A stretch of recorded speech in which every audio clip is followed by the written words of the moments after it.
All right, welcome back to Eyes Open Media, and we're going to continue with the update on the ATMs and lower notes. And as this stuff comes in, I'll let you guys know the good and the bad. So if we don't see anything, then and we just continue to wait, and we hear some bad news, I'll report it. We see some good news, I'll report it. Okay, so it looks like Matthew here had I guess he made some comments, and he also talked to somebody in Iraq to update them on to see if their ATMs and the lower nodes were there. So let's see what happens here. He says there was, and this is Matthew speaking here. He says there has been some talk about lower denominations loaded in ATM machines.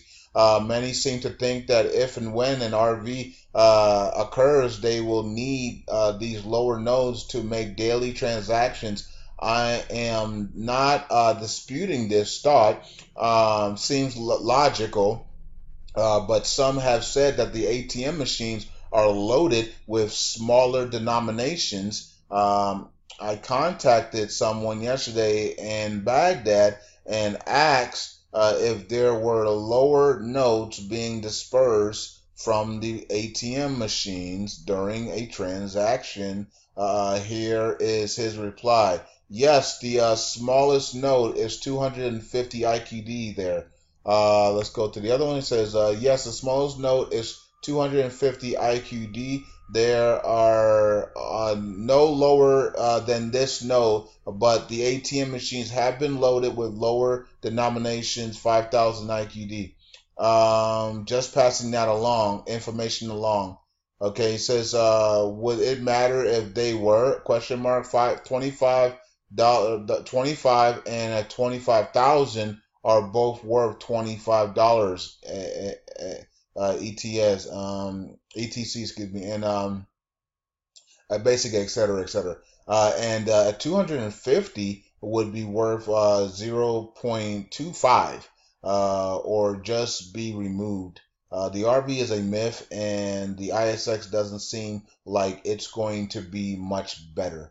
Okay, so that's what the response was, and this is a normal response from Iraqis, as you guys have seen in the past. I've talked to several of them, and you guys have talked to several of them, and this is a normal response. So if you're seeing this now for the first time and you're going, "Oh my God, what is this? What is this talking about? What does this guy mean? RV is a myth and stuff." Don't worry about it. This is how they feel in the country because all they see is destruction and war. So don't worry about it, guys and girls. This is what we see all the time. A lot of them were telling us that Mosul wouldn't be done for 2 years, and Mosul was done. Mosul was done in what, nine? Well, I don't know how many months it was. Was it 7 months or something like that? So and then they were on Twitter like, "I'm surprised Mosul was done so fast. I thought it was gonna be 2 years." So they have no clue. Okay, so and Mosul was actually done way before then. But anyways, we're not gonna get into that. But they don't have any clue of what's going on because they're dealing with poverty, destruction, and war.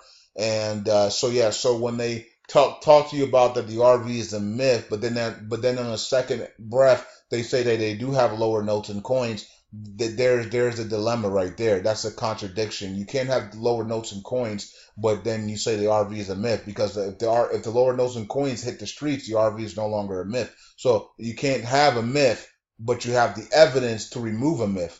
That's a contradiction, okay? And also there is no lop inside of Iraq, so a 25 note is not equal to a 25,000 note because Iraq has not lopped their currency.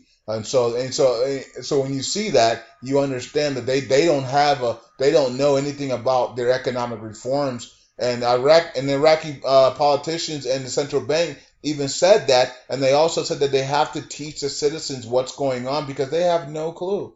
Okay, so and you can see here from many of the conversations we've had with Iraqis and others, they have no clue what's going on. We people and live in other countries have more clue because we studied the economic reform and we have studied the financial sector of Iraq to a T, and they haven't. They haven't studied any, and they probably don't have access to a lot of that stuff because they didn't have electricity and they don't have it in many of the ATMs where these people live. They're not active, so and they're probably old. They're probably the old ones. They're not the new ones.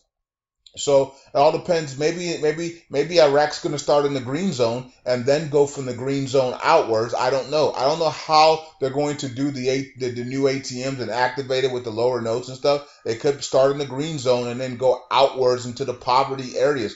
And remember, a lot of areas don't even have electricity, and they're trying to get the electricity up 24 hours for these people. And in some areas, they're going to be able to use they're going to use mobile phones for banking because there's no electricity in that area. So there's a whole bunch of things, and there's no ATMs in those areas as well. So there's a whole bunch of things going on, and this is no surprise to me. So when I saw this, I wasn't surprised at all, because this is their thinking, and this is because they're living in a war zone, they're living in poverty, they're living in destruction, and they're not thinking about no economic reforms and no future and no lower notes or revaluation. They think that's a myth. You know what I mean? Like, what do you think? We're just gonna go like that and drop the lower notes and become 1-to-1 with the U.S. dollar, the mighty dollar? That's how they think. So I'm not surprised.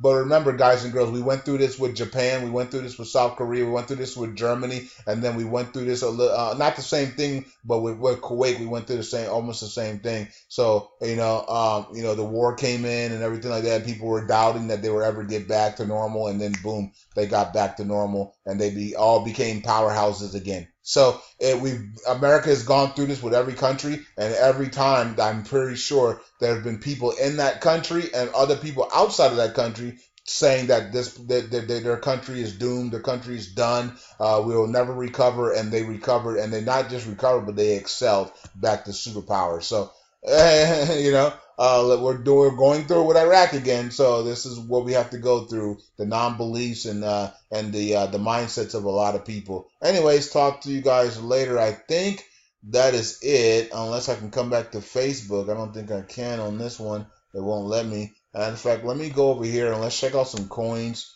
Let's go to Coinbase and let's check out what the coins are doing on Coinbase here. Okay, Ethereum's rocking and rolling here at 319. We need to see it. If it passes this 333, we're going to be in good shape. Looks like Ethereum is going to be rising because of their miner situation. Looks like the miners are going to be losing, are going to be dropping from 5% to 3% on, I think it's crypto. Omar Bam talked more about it in detail in his video, but something about going from 5% to 3%, which means that there will be less Ethereum to sell for the miners, which means supply versus demand would increase the price of Ethereum. So we're watching on that. And then let's look at Litecoin. We've been praising about Litecoin since right here. Actually back here when we were at 36. Well, that's not even 36, that's 39. But 36, we said Litecoin, get in. We're going to 100 plus, and we're at 47 now. We got to break this 50 mark, and then that 55 all-time high. And once we do, I think we're going definitely over 100 plus, and I think we're going to see it in September. We shall see. And then we're looking at, of course, with the news, that there's supposed to be some type of news coming out within the next 3 weeks. By mid-September at the latest, in my opinion, that news is supposed to be coming out. And I know Jason Ford talked about it, and Cliff Eyes talked about it, and others have talked about there's some type of contract that Litecoin will be signing that's going to explode the rate. Okay, and I did talk to Prophet of Solomon about Litecoin as well. You always got to get back up. You got to always talk. You got to always go to the prophets, right?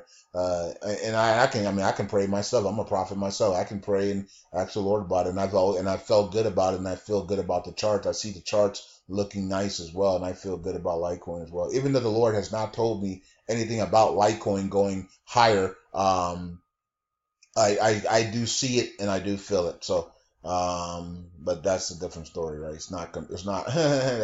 It's better when the Lord tells you, right? Anyways, and here's Bitcoin, 4,223. So Bitcoin looks like it was doom and gloom here for a lot of people when it fell down here to 38. It actually went a lot lower on Poloniex to 36, something like that. And then it just absolutely went right back up, created a buy signal on the candle, and then now it's back up to 42, like nothing happened. Okay, so We are on the back end side of the shark tooth, but so you can imagine if we're on the back end of the shark tooth now, and Bitcoin stays at 4,000. Wow, what that would be? Because you can see that the last time we were on the back side of the shark tooth, and we were coming down, we fell all the way down to about 1790 on Bitcoin, and then we went from 1790 all the way up to 4,400 within weeks, right? But that was the end of the end of the back tooth at 1790. If we finish the end of the back tooth of this next tooth, if we finish it at 4,000, or actually we did drop to like 3,600, but if we finish it at 3,600, if that was the end of the bottom of the shark tooth, oh my goodness. Because the next gum line, and then upwards to start the next tooth, and the next top of that tooth could be 75 to 9,000. Okay, so this is unbelievable. It's unbelievable. Mike Tyson. Mike Tyson. So yeah, so Bitcoin's looking strong. We're on the back half of the shark tooth, in my opinion. We hit the high of 4,400. We're on the back side of the shark tooth, so we probably will see some dips and dives. But if 3,600 is the bottom of that shark tooth, oh my goodness. We are about to, we are by November, we could be at 75 to 9,500 in November, ladies and gentlemen, at when we hit the next top of the shark tooth, in my opinion. Okay, anyways, enough blabbing there. Talk to you guys later. Peace out. God bless. Share, like, and subscribe, and I'll talk to you guys later. Bye.